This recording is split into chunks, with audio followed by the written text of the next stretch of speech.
the shoe fits. And you thought that you'd be safe in your tower, But you're not. isolated from the people below. But the truth has undermined your foundation. Like a flood. So many people now in the know. Yeah, people are waking up. You thought that you'd see the day that you could just get away from the ones you betrayed, who raised their voices to say You won't be trusted anymore. Good morning, good afternoon, good evening, ladies and gentlemen, wherever you're situated on this great, big, beautiful blue globe floating through the void of y'all's creation. It's Monday, the 20th of October, 2025. I'm your host, Dave vonKleist, and these are the WTF reports. Yeah, as if we don't have enough reason to say WTF. I mean, golly, gosh, glory, oski, holy moly. Stuff is happening all over the place every single day. It's a never-ending soap opera. Yeah, that's what it is. Anyway, this whole Charlie Kirk thing, I got a whole bunch of stuff I want to share about that, put things into perspective. And of course, what's going on with this non-ceasefire? Okay, so they said Trump deserves the Nobel Peace Prize for finally getting the ceasefire. And that lasted for about a New York minute. As soon as the hostages that they had left in that Hamas was holding were released, they said, okay, now we're going to finish the job. So they're going to go in there, and in the past 24 hours, they're bombing schools, they're bombing everything. They're just going in there to, quote unquote, finish the job of ethnic cleansing. Just wipe out all those goyim, all those Amalek, all those subhumans. That's their attitude. That's what the Israelis feel about anybody who's not like them. Yeah, if you're not one of them, then you're Goyim. You are Amalek. You are Edom. You have to be destroyed. You have to be eliminated. You have to be killed because you worship a false idol. Okay. Anyway, that's what's going on. This Charlie Kirk thing, like I said, is breaking open all over the place. And Kash Patel, I don't know what's going on. Well, I think maybe we all know what's going on with him. He was being interviewed by John Solomon a couple of days ago, and he basically spelled out what they're going to do. Now, they don't care about justice at this point. It seems to me that Kash Patel is more concerned with prosecuting the case. Yes, they want Tyler Robinson to be found guilty. They don't want any evidence to be going out there to create all these conspiracy theories. And yes, unless you're 100% online, on board, I should say, with the narrative, which is that Tyler Robinson is the lone killer. Yeah, the lone gunman. Here we go again. If you're not 100% on board with that narrative, then you are a conspiracy theorist. Well, let me see. How do you solve crime? You have to come up with a theory. And yes, if it involves more than one person, two or more constitute a conspiracy. So where does this guy George Zinn come in? If he was in on the whole thing, if he was a distraction, and that would mean he was on board. And that would constitute a conspiracy. Now, this is not a theory. That's a fact. George Zinn, jumped up and said, I did it. I guess he pulled down his pants or something, because when the police hauled him away, his pants were around his ankle. I don't know what that was all about. But the bottom line here is that, yes, there is a conspiracy going on, and it ain't no theory. But Kash Patel doesn't want you to even be talking about that. As a matter of fact, one of the judge in Utah has put a gag order in place for all of the witnesses, the 2,000 to 3,000 people who were there. They don't want you talking about it. No. You're not supposed to talk about it or share anything that you saw. And all the videos that they're putting, no, they're not going to release those. No, they're putting a gag order on any and all information in regard to Charlie Kirk's assassination. Now, there you go. That's a good way to get justice, right? Anyway, Kash Patel was being interviewed. John Solomon, and I forget the woman's name who was there as well, but this is rather telling. Listen carefully to what Kash Patel said in this interview. I think that the militant trans issue really became familiar to the American people last month when Charlie Kirk was killed. Okay, I'm going to stop it right there. The trans issue. Yeah, they want you to be focusing in on the liberal left trans issue because they want the right and the left to hate each other. Okay, so this is what they're putting out there. And, I mean, you guys at breakneck speed found this guy. You identified him. You profiled the type of person that he would be. And that's incredible. Is there more evidence that you guys can offer to people, maybe video from that roof? Do you expect that there will be more to be released? Okay, I'm going to pause it right now. The video from that roof. Everybody is screaming about that video. They show you the video of this guy running across the roof, but they don't show you the 3 seconds before that, which would have shown the perpetrator, the so-called perpetrator, firing the shot. But they won't show you those 3 seconds. They show you what happened 3 seconds after when he's running across the rooftop. Oh, but wait. I thought that after he took the shot, he dismantled the rifle. Didn't they say that? Yeah, that would have taken a little time, wouldn't it? Uh-huh. And plus, they said he changed his clothes.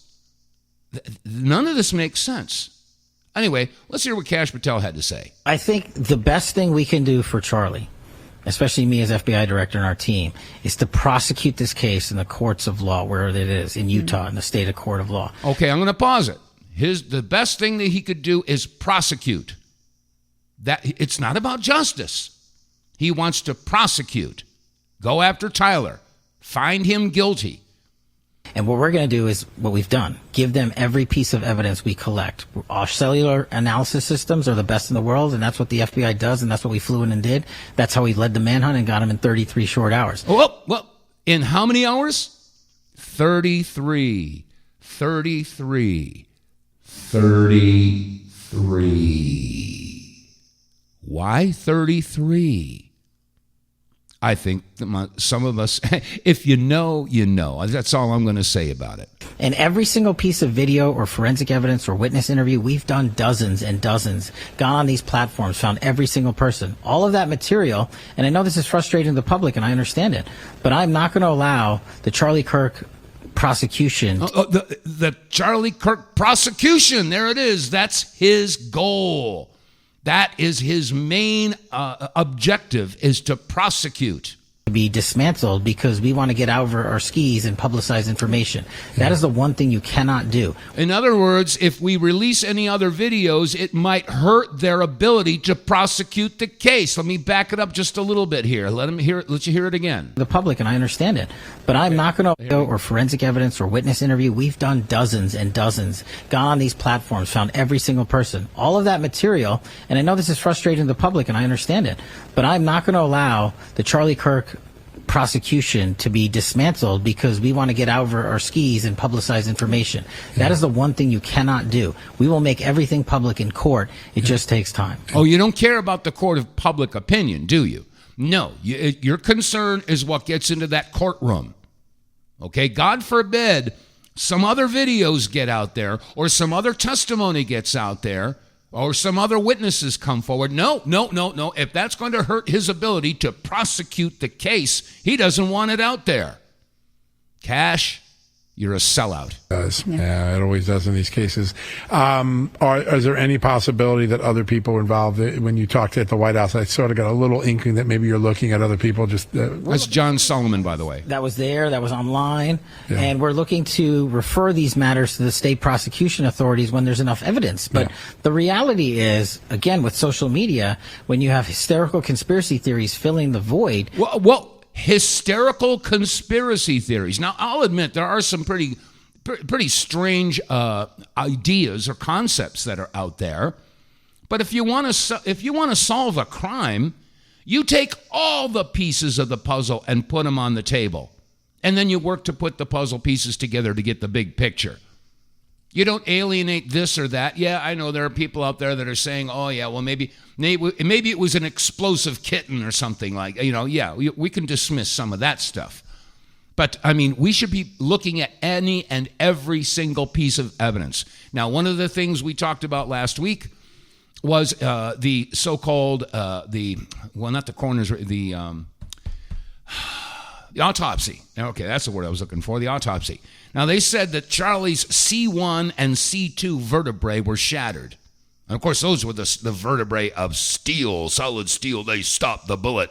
Could have killed other people, but Charlie, even in his death, he was saving people's lives because he had stainless steel vertebrae. Yeah. Yeah, right. Anyway, the point is that the autopsy said that his C1 and C2 vertebrae were shattered. Now, if you take your right hand and put it in the back of your head, we did this last week, put it in the back of your head to the bottom of your skull, right around where your vertebrae are, your spine, that's the C1 and C2. Now, with your finger on the C1, C2 area, and now take a look where that wound was we saw on his neck. All right? So if you've got your right hand on the C1, C2, and you got your left hand on the wound, look at the angle. You can feel the angle. If the neck was the entry wound, it would have to be going up and to the right to shatter those vertebrae. So how does that correlate to a guy on a roof 200 yards away in an elevated position by like maybe 10 or 15 degrees? How does that equate? How does that work if the bullet goes in the neck and comes out at the C1, C2? That doesn't work. That bullet would have to make like a 90-degree turn. That doesn't work. However, if the bullet entered in the back and exited in the front, that makes more sense. It does to me anyway. But anyway, what do I know? I'm just a nobody, you know. I'm just saying, looking and using common sense, which I guess is illegal. You know, I have critical thinking skills, and I guess those, but you just negate those. Forget all about that. You have to go with the narrative. So anyway, let's listen to what else Kash had to say here. You're harming Charlie and his family and a rightful prosecution of his... You're harming Charlie and his family and a rightful prosecution if you spread those conspiracy theories. That's where he's coming from. He's so proud of those 33 hours that they got him in. Yeah, right. Alleged assassin who we have in custody, and rightly so, in my opinion. Okay, the alleged assassin who we have in custody, and rightly so.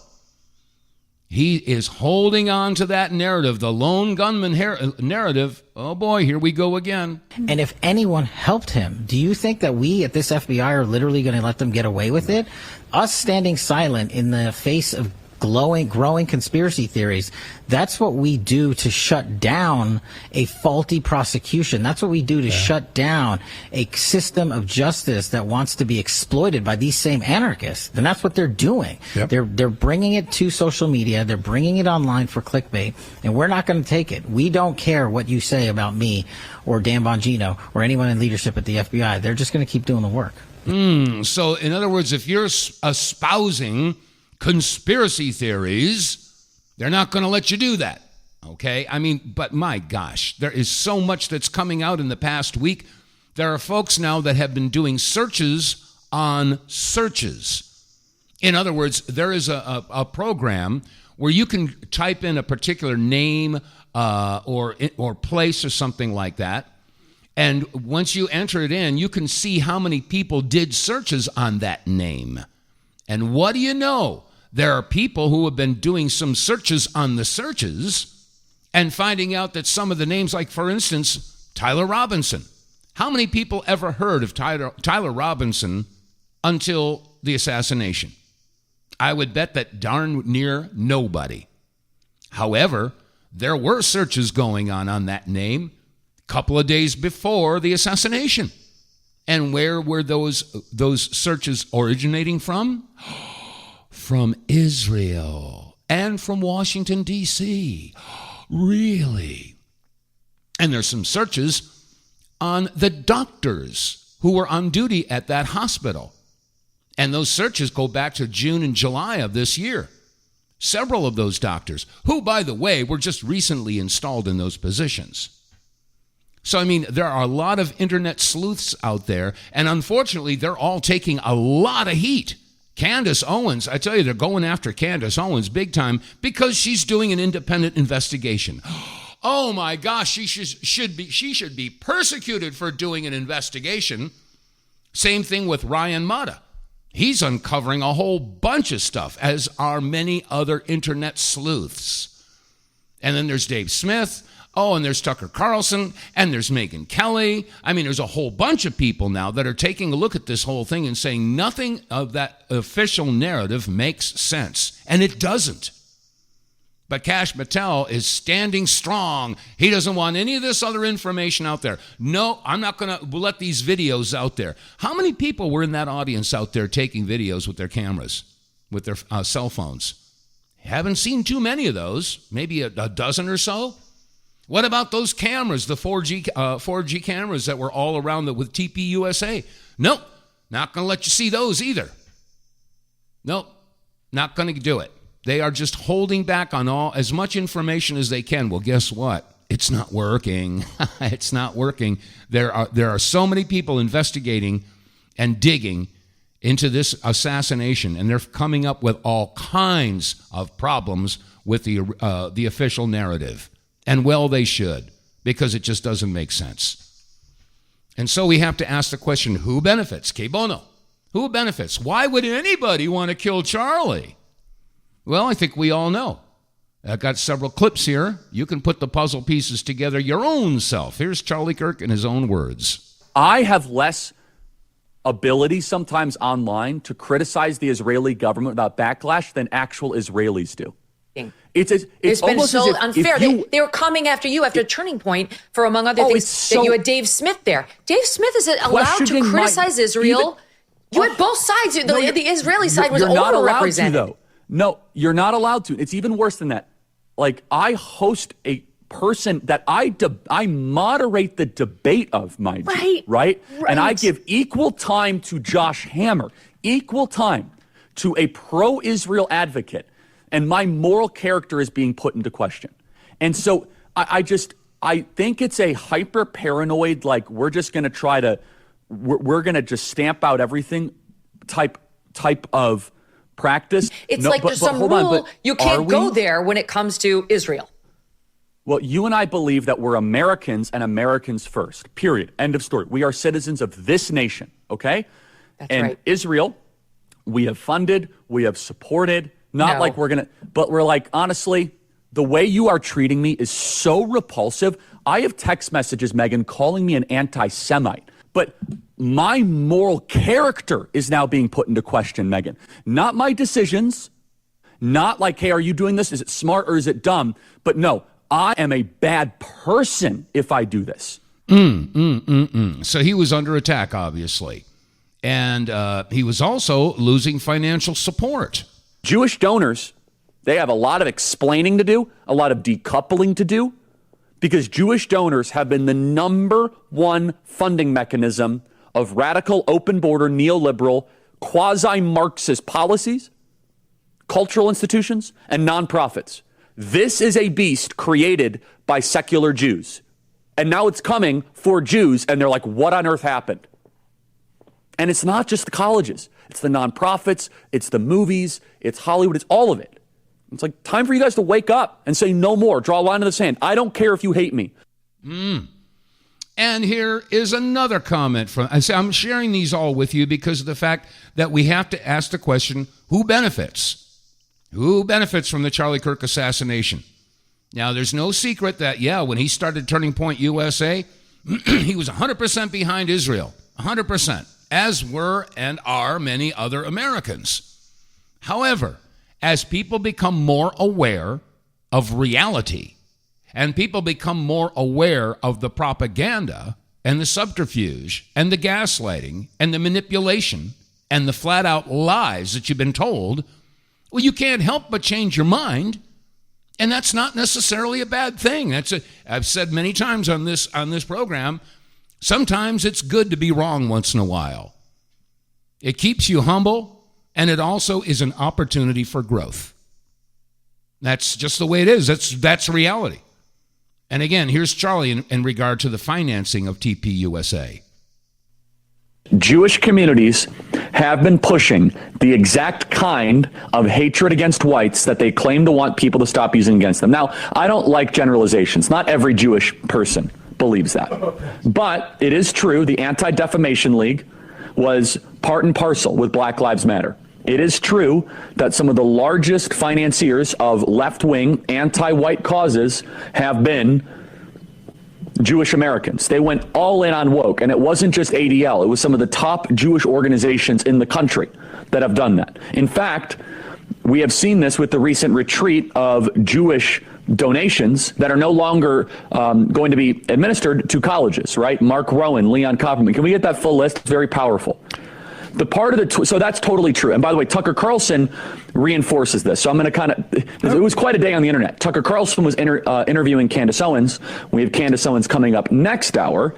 And Tucker Carlson mentions that Jewish Americans have primarily been financing cultural Marxist ideas. We said this, by the way, last week, and people came after us. We were on top of it. We actually said it in a different way. We said, I'm glad that Jewish Americans are reconsidering their financing of cultural Marxism.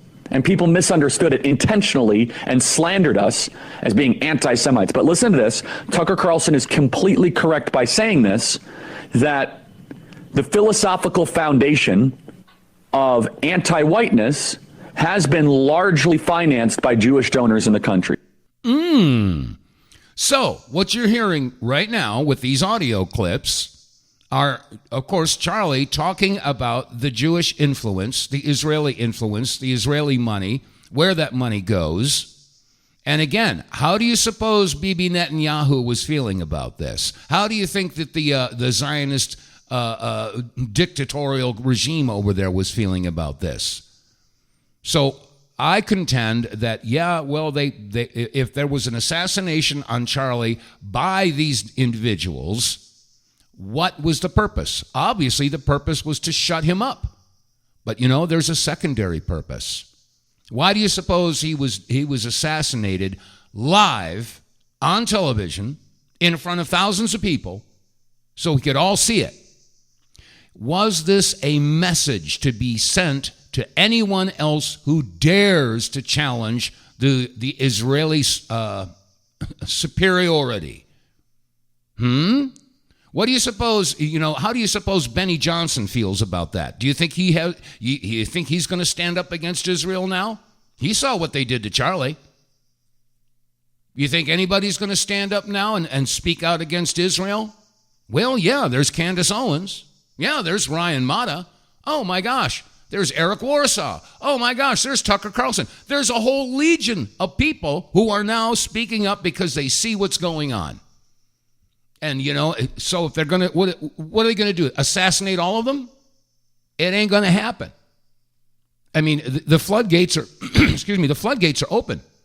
And I have even more, this is Charlie talking about the death threats. My fear, Senator, and I hope I'm wrong, and let's stay in prayer that I'm wrong, that someone is going to get shot the same way that Steve Scalise got shot, and God forbid, killed. The left is creating a pressure cooker with so many of their rank and file paramilitary troops that very well might result in one of us getting shot or killed. God forbid that happens. We're getting death threats every single day here on the Charlie Kirk Show. So he got the death threats. Oh, my goodness. Is there another reason why they might want to take Charlie Kirk out?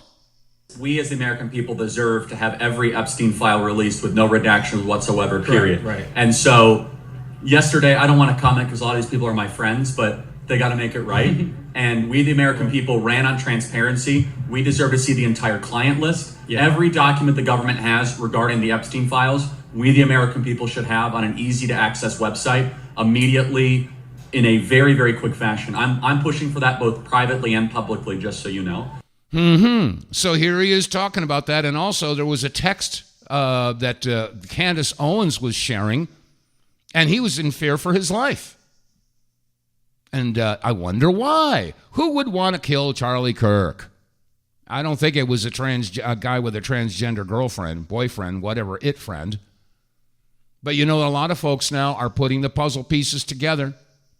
And, well, they should. As a matter of fact, Jeffrey Sachs has been extremely outspoken in regard to the horrendous regime that has taken over Israel, wrapped themselves in the flag that represents the Jewish faith with that star of Remphan. Anyway, here's Jeffrey Sachs, and also there's a little bit of Ted Cruz in here too. So, whoops. We as the American... that's the wrong one. Here it is.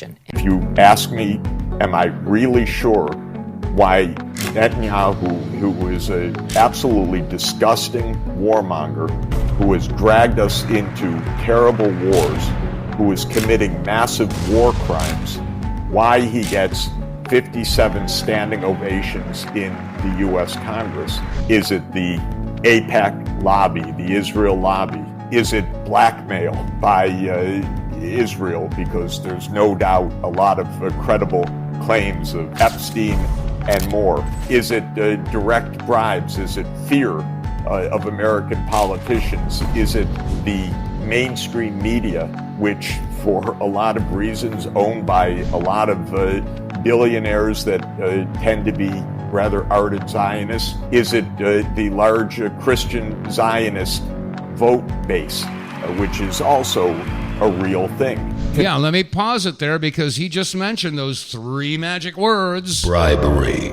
coercion, blackmail. And by the way, you can get yourself a t-shirt with those three magic words. Yeah, we got some merch available. If you go to our website, TheWTFReports.com, we've got coffee mugs, baseball caps, t-shirts, and we got a t-shirt with those three magic words. And we could use your financial backing, folks, for a donation of, I guess it's what, $25. I don't have the website up in front of me right now, but you can get one of those baseball caps or t-shirts or coffee mugs or t-shirt with the three magic words if you go to our website, TheWTFReports.com, and help spread the word. And I'm going to take a quick break and, Yeah, here it is. Get More Tank will save you money every month on gas. Get More Tank is a tablet with active ingredients that adds big mileage to every tank. Made in America, the Get More Tank formula is used by trucking companies and heavy industry. Now the Get More Tank formula is available to you. Get More Tank works in any gas or diesel engine, cleans your engine, lowers emissions, and you'll feel improved engine performance every time you step on the gas. Get More Tank works for cars, trucks, boats, motorcycles, four-wheelers, mowers, and blowers. Hey, if you got an engine, then Get More Tank. Contractors, electricians, plumbers, painters, and lawn service companies, Get More Tank will save you money and extend the life of your engines. If you're an owner-operator running your big rig around the town or across the country, Get More Tank will save you money too. If you're a farmer, all of your equipment can use Get More Tank. A 5-pack on sale at GetMoreTank.com for just $22.22 plus shipping. Use the promo code REDPILL101 and get 10% off. Save your money, save your engine, save the earth at GetMoreTank.com. Get More Tank is EPA registered, doesn't void warranties, results vary. And you can get More Tank by visiting our website, The WTF Reports. Click on the sponsors button there, and it'll take you down to a window where you can read all the specifications and details about why Get More Tank works. It's not a fuel additive, it's a fuel catalyst. Big difference. Your engine runs smoother, it cleans itself out, and you get more power, and after a tank or two, you start to see the mileage increase, anywhere between 15 and 20% better mileage, depending upon your make, model, and year of the vehicle and your driving habits. So it's a no-brainer, folks. You Get More Tank, it gets you 5 tablets. If you get 20% better mileage, that means for a $20 purchase, your 5th tank is free. Do the math. It actually works. This is a no-brainer, folks. If you're not using Get More Tank, what's the matter, you? You need to get some. Anyway, going to our website and Get More Tank. Okay, that said, more and more people, like I said, they are realizing what's going on. They're also understanding that our government is compromised. And yes, if you still believe in Trump, you haven't been paying attention. I mean, Trump has done a complete and total 180. And I don't know, is he being blackmailed? Have they threatened his family? I mean, what's going on? How is it he's completely taken a 180 on all these different things? Remember last month he had the big dinner at the White House and he had Bill Gates there and he had Albert Bourla there and he had Mark Zuckerberg there and Sam, all the bad guys. I mean, we're talking about people who have committed crimes against humanity. We're talking about people who have been involved in global genocide. You know, Pfizer, with Albert Bourla. As a matter of fact, Albert Bourla, I got, let me see, where is it here? Yeah, you want to talk about a dystopian future. Listen to what Albert Bourla is pushing now. Listen to this. It is basically biological chip that it is in the tablet. And once you take the tablet and dissolves into your stomach, sends a signal that you took the tablet. So imagine the applications of that, compliance. The insurance companies to know that the medicines that patients should take, they do take them. It is fascinating what happens in this field. It is basically biological chip that it is in the tablet. And once you take the tablet and dissolves into your stomach, sends a signal that you took the tablet. Yeah. So this is what your dystopian future holds for you. And unfortunately, Donald Trump is supporting it. Didn't he just make a $70 billion deal with Pfizer? Now, you shouldn't be making deals with people who have killed millions of innocent people all over the world through the hokey pokey thingy dingy. And Bill Gates, yeah, he was there too. This is just nuts. But anyway, people, like I said, people are noticing. There's that word again. They are noticing. They're recognizing patterns. They're starting to understand what's been going on. And even former CIA analysts, there's a guy named Larry Johnson, and he's not too happy with what's happening. Here's what he had to say. All my life, I've been a supporter of Israel. I believed Israel was something special. Now the Israelis are acting like Nazis. They are doing the exact, they're stripping people naked. They're shooting people who aren't carrying weapons. They're murdering women and children. They're claiming that Hamas raped and killed children. That's a lie. There's zero evidence of that. Zero. And yet they continue to push that as their justification for killing other women and children.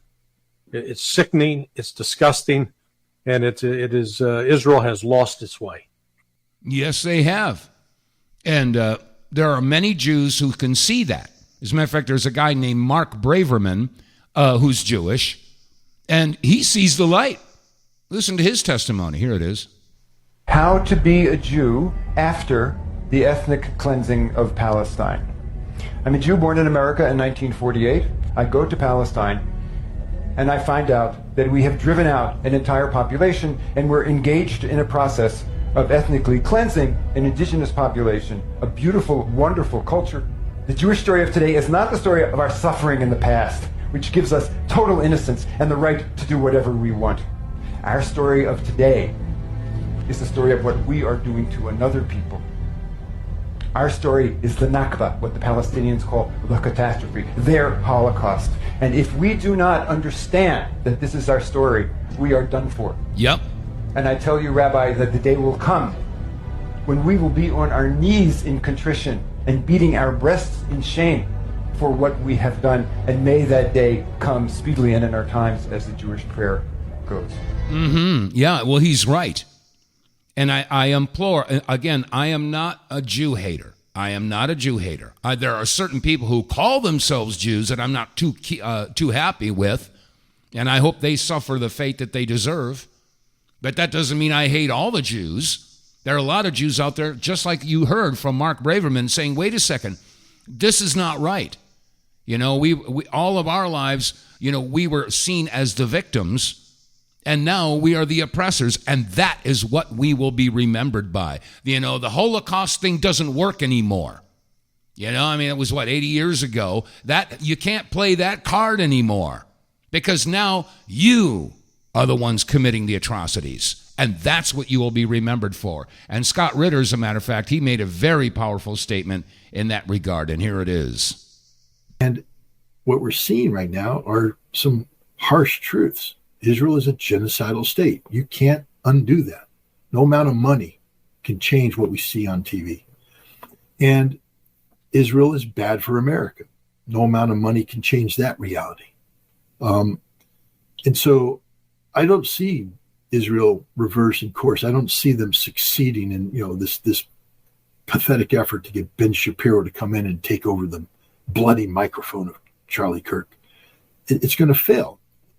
Israel cannot be saved. The Titanic, once it hit the iceberg, couldn't be saved. Yeah, they're done. You could fake it for a while, but it's going down. Israel has hit the iceberg. they're going down. And no matter what you do right now to try and change the public debate about Israel isn't going to change that reality. The genocidal state of Israel is incompatible with global humanity and incompatible with American values. And the American people are waking up to this. The world is waking up to this. And because Israel won't change, they're going to, submit implies, going back to Thomas Barak, that you bend the knee. Submission can be obtained other ways too, like beheading. It's the final submission. Israel isn't going to bend a knee. That I agree. If you don't think Israel is going to be beheaded, think again. It's finished. This illegal enterprise we call Zionism is finished. And you see it through every act of desperation that takes place. Everything Israel does today is an act of desperation.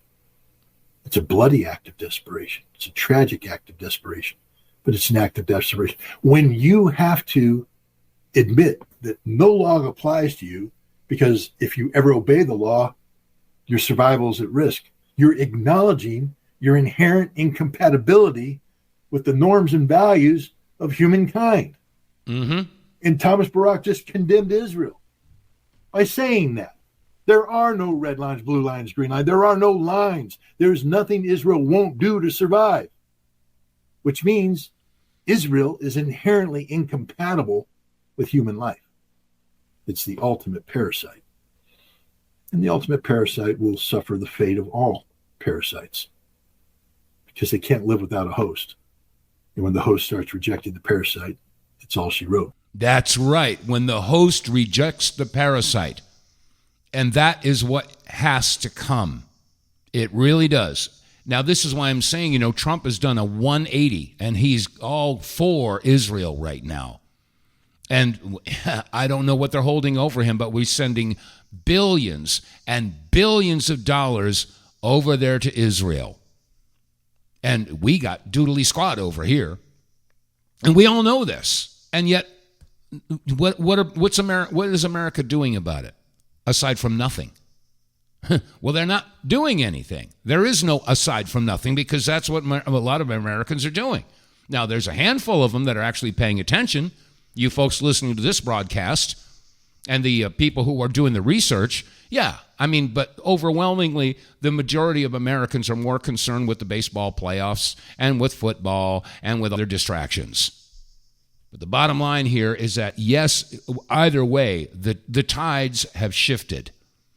And, people are waking up, and they're starting to see it. And it's an ugly, ugly monster that we're facing. And sadly, as you probably have heard, I played the clip last week, Bibi Netanyahu was saying, look we have to use the weapons of the war that we're fighting. And in this case, it's an information war. And so he wants to weaponize TikTok. He wants to take over TikTok. And he's offering $7,000 for positive posts about Israel. And he's basically gotten into Elon Musk's ear. And they're monitoring and limiting posts about Israel. So there's an information war going on. And there are people who are actually, I'd hate to be in the UK right now. Because people are being arrested over there for their online posts. And isn't the UK, isn't England supposed to be another free country with free speech? Well, guess what? Wait till you hear these stats. Listen to this. The countries with the highest numbers of arrests for online comments in 2023. Hungary is at 10. Okay, you know what? Maybe it was like a death threat, right? You made a death threat on someone, you were arrested. Okay, listen to these stats. Azerbaijan, which is probably not the most democratic country, is 13. Saudi Arabia, which is definitely not the most democratic country, is at 15. Egypt, 20. Vietnam, 45. Okay, he's enumerating how many people have been arrested because of online posts and what countries are imposing these arrests. Listen carefully. Yes, with 340 million people, 50, right? So on and so forth. We get to the United Kingdom. Guess how many? Tell us. 12,183 arrests for online comments in 2023. That is twice the amount of Belarus, a dictatorial authoritarian regime, at 6,205, more than China at 1,500, more than Russia. We love to say Russia, Russia, Russia. They're mean, they're bad. Putin's a dictator. Only 400 in Russia. Russia seems like a free speech heaven compared to the United Kingdom. This is what people don't fucking realize. This is ludicrous, and it's coming to your neighborhood real quick. Yeah, we may see that here in the United States, especially if we've got the likes of Kash Patel trying to prosecute Tyler Robinson. How very dare you put out any online posts or videos or concepts or ideas or, dare I say, conspiracy theories about Charlie's assassination that is outside the confines of the official narrative. We may be seeing that. What did he say? 12,000 arrests in 2023 in the UK? And only 400 in Russia? Yeah, I thought Putin was the bad guy. This is where we're at, folks. So if you don't speak up, what's the point of having a voice if you don't use it? And I said it, I wrote it in the liner notes of my first album. If you become aware of a lie and you do nothing to expose that lie, you become part of the lie. And that's one of the reasons why I became inspired all those years ago, 30-odd years ago, to start blowing the trumpet, as it says to do in Ezekiel 33. Damn the torpedoes, full speed ahead. I don't care. I mean, yeah, I've been through the fire a few times. I know what it's like to take the heat. And, 20 years ago, I was right on the front lines of the truth movement. I really was. Do some research, Use the Wayback Machine and go to thepowerhour.com or gulfwarvets.com. Yeah. So, I've been there, done that, and wore out an entire wardrobe of T-shirts. So it takes courage, it takes guts, it takes chutzpah to stand up against the Goliath, which is the mainstream legacy media lying machine, propaganda machine. And unfortunately, there are those that are waving the flag and saying, "Yeah, USA, we're number one, America first," all those buzzwords and phrases, but they're doing the exact opposite. Like I said, Jack Posobiec on Real America's Voice, are you just sucking up now? Are you backed out because of what happened to Charlie? Oh, okay, you don't want to speak out against the real perpetrators. No, you don't want to do that because you just might end up like Charlie. Same thing with Benny Johnson. Hey, Benny, are you going to stand up for the truth? Or are you going to hold on to the Tyler Robinson narrative and keep pushing that? Stand by Kash Patel. Yeah, the most important thing is that we can prosecute the case. To hell with justice. To hell with what really happened. To hell with what all the witnesses saw. To hell with all of the ballistic tests that say that it could not possibly be a 30-06. To hell with any of that information. We got to stick to the narrative. Because if you don't, you might end up like Charlie.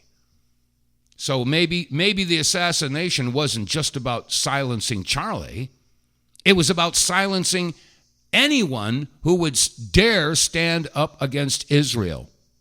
Maybe that was the whole point. Maybe that one assassination silenced many voices because you're too scared. Yeah, because of one of these three issues. Bribery, coercion, blackmail. Yeah, maybe it's one of those. Well, our forefathers pledged their lives, their fortunes, and their sacred honor to give us a country that had a constitution and had the Bill of Rights and gave us the freedom that we've enjoyed. But you see, we don't have any leaders in Congress right now. Well, maybe a couple of them out there that understand what it means to pledge your life, your fortune, and your sacred honor, because most of your elected officials would certainly not give their lives. They wouldn't forfeit any of their fortune, and because of those two facts, they don't have any sacred honor whatsoever. And these are the elected officials, or shall I say selected officials. Because anybody with half a brain or functioning gray matter strategically placed between their ears can figure out that our election systems, our voting system has been corrupted for decades and decades. As a matter of fact, way back when I started my talk radio career, I interviewed a guy named James Collier. He'd written a book called Vote Scam, and that was back in the early 90s. He also produced a documentary film about the lunar lander, the moon landing, and you can look for that one. It's called Was It Only a Paper Moon? It's out there on YouTube. You should check it out. Again, that's James Collier. And I interviewed him, like I said, back in 95. Yeah, 95. And he was screaming from the rooftops about the corrupted voting system. And then in 2004, we talked to Beverly Harris. Bev Harris, she had produced a documentary on HBO called Hacking Democracy. You can find that online too. And through her research and her experts who were working with her, they found out how easy it was to hack the Diebold and Sequoia machines, which were being used at the time. So yeah, our elected officials are not elected. They are selected. They are placed into power. And this is why every time you see an election, why it's always so close. Oh, yeah, well, once in a while you see, not necessarily a landslide or a runaway, but for the most part, they're always very close elections. Oh, we're going to have to do a recount. Oh, we're going to have to do this. Oh, it was so close to count. It's going to take us weeks to figure this out. Oh, wait a minute. I thought having computers was going to make it fast and efficient. Seems to me that like 40 years ago, before we had computers involved and paper ballots, we could watch the election results and the results were in by the time the clock struck midnight. That's the way it used to be with paper ballots. But anyway, a lot of us are figuring this stuff out. And I have to tell you, this is going to sound like a little bit of a change of subject. But, if you're going to have the ability to figure stuff out, you have to have been taught, what critical thinking skills are. You have to be able to think outside of the cage. And this is one of the reasons why Trump was doing away with the Department of Education, because the Department of Education should be the Department of Indoctrination is basically what I think you ought to call it. And you know what? There's this darling little girl, and I believe she's in high school, and she was talking about the Department of Education. There was a woman who posted something online, and she was saying, how important the Department of Education was, and Trump was such a bad guy for trying to dismantle it and pass it to the states. And it's, and I was saying, what is this woman thinking? Because the Department of Education has gone bass-ackwards. Anyway, here is a high school girl. She got such a little voice. I didn't even believe that she was in high school, but apparently she is. And she's explaining why the Department of Education sucks. Why it doesn't work. Here's what she had to say. This little girl is wise beyond her years. Listen to her words. School isn't one size fits all, and that's the problem. Let's talk about it. They treat it like every kid is the same. Just because you're this age means that you have to be in this grade and that you're at the same level as all of your peers, when that's not the case at all. My whole life, I've felt boxed in. I felt like I have to wait for others to catch up. I've been told, don't read that. It's too advanced for your grade level. Don't write that much. That's too much. That's too advanced. That's too hard. Don't do this. Don't do that. They push you back and tell you not to do stuff because it's not at your age level. Everyone learns to walk and ride a bike at different times. Why should educational learning be any different? Okay, I'm going to stop it right there. That makes such perfect sense. Any of you that have had children know that some kids learn to walk real quick, okay? Other kids don't learn to walk real quick, but they learn how to talk real soon. That's how it was with my daughter. My daughter didn't have any interest in being mobile. She wasn't cruising all over the place. She was sitting in her bassinet watching and listening and listening and watching and listening and watching. And by the time she got to be a year old, she was talking. But other kids, they don't talk until they're like a year and a half. But boy, they're scooting all over the place, getting into all kinds of stuff. Kids are going to develop differently. And the Department of Education does not recognize that. In fact, they shun it. They want all the kids to be cookie cutter. And that's what this little girl was pointing out. Many times throughout my educational career, I wasn't allowed to move forward simply because my peers weren't up to that point yet. And I think that is unhealthy for society as a whole. On the flip side, my twin brothers, their whole school career, have been told that they're not smart simply because they're not academically inclined. Now, those two kids, let me tell you, they can take apart and put a car right back together perfectly within a matter of hours. Okay, I'm going to pause it again. So what she's saying is that some kids are academically inclined and some are not. And she's saying that she's got twin brothers who are not academically inclined. They're not doing all that great with their, their writing skills and all that, but they could take a car apart and put it back together again. That's a perfect example. We're all different. We're all blessed with different abilities, different talents, and different skills. It doesn't make one person better than another. This is why teamwork works. If you got a basketball team, you got a real tall guy, you make him the center. You got another guy who's not as tall, but he can handle a ball real good. Fine. Let him be a guard, okay? Everybody should be assigned a task that's appropriate to their skill level. And the Department of Education shuns that. They want all the kids to come out, chung-chung, chung-chung, chung-chung, same, chung-chung, same, chung-chung, just pop them out. And this is probably why, there's so many people who are so dumbed down because they can't think outside of the cage. They're all basically products of the Department of Education and the dumbed down, manipulated, spun broadcasts that we get that are shoving propaganda in our brains. Anyway, I don't know, I'm going off on a little bit of a tangent here, but I've been dealing with this for 30 flaming years. This is why it's so frustrating. I see it happening year after year after year. But anyway, let's see. What do we got here? We got a couple of minutes left. Oh, I didn't even open up the phone lines. I could have opened up the phone line. I guess it's too late. Wow. There's only about 2 minutes left of the show. But anyway, in the final 2 minutes, I should mention that, the Wave Watch is one of the reasons we're still on the air here. The Wave Watch is Tesla technology that was refined by Royal Raymond Rife. It's a Rife machine that you wear on your wrist. Now, thanks to Linda Banber, she was able to take that technology and shrink it down, like I said, into a wristwatch. And you can wear this thing, and there's over 1,000 frequencies on it. And as Tesla had said, frequency is everything. And certain cells will resonate and flourish and respond to certain frequencies.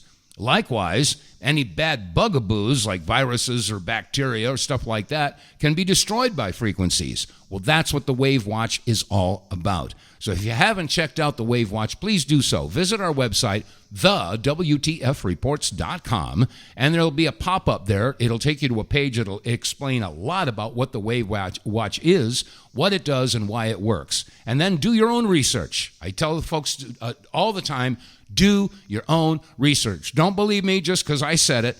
Do your own research, and once you've done that, you'll go, hey, Dave was right.